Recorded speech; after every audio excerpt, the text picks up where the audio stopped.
CTV News at 5 with Hudson Mack. Good evening. Thanks for being here. There is more money coming, but for BC Ferries and for the people who depend on them, there are uncharted waters ahead. Just one day after the province revealed its plan with another $80 million in ferry subsidies, there are new worries tonight about service cuts and further fare hikes. BC Ferries must cut $30 million in its spending, and that means everything from late night to non-essential routes could be cut. The question is, are customers willing to pay for what they've got? CTV's Aaron Glazier has the story tonight from Brentwood Bay.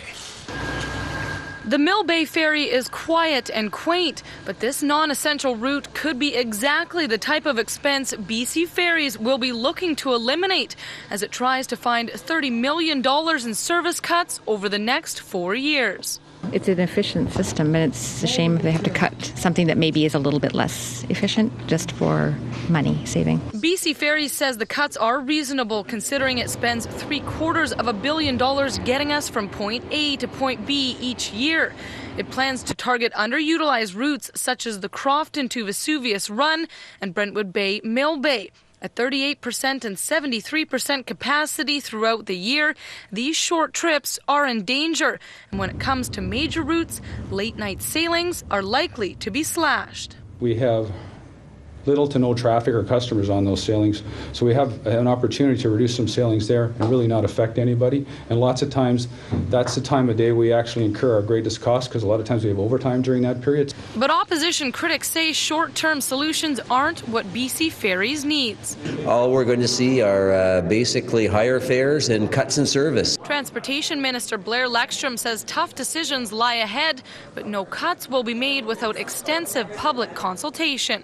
If they have ideas that say, look, we don't want to maybe carve back some of our routes or our, what we have today as far as service, we would rather look at other options to inject additional dollars. Ticket prices jumped by 4% in April on major routes and have skyrocketed 80% on minor routes like Mill Bay over the past 9 years. But for some, you can't put a price on convenience. And not only is the trip by boat faster from Brentwood Bay to Mill Bay, taking roughly 25 minutes from dock to dock, those who travel the route frequently say they feel much safer than driving up and over the Malahat.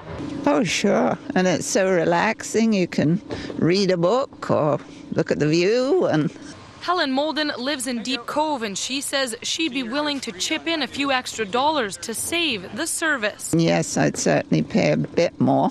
Not a huge amount, but some more to keep it going. With yesterday's injection of $80 million, BC Ferries hopes to keep fares at least in line with inflation for the next few years. That is, if the routes people sail manage to survive the cuts. Aaron Glazier joins us now live with more. Aaron, some have suggested that the buck may have to be passed on to municipalities, and in the Mill Bay Ferries case, that would be Central Saanich. Would they be willing to subsidize the route with local tax dollars? Hudson, I spoke with Central Saanich Mayor Alistair Bryson today, and he did not want to speculate. He said it's an issue council has not yet discussed, and if they wait, they will see if indeed Brentwood is the route that will be at risk before they look at chipping away at that with any money from the municipal level. All right, Aaron Glazier, thank you. You're welcome.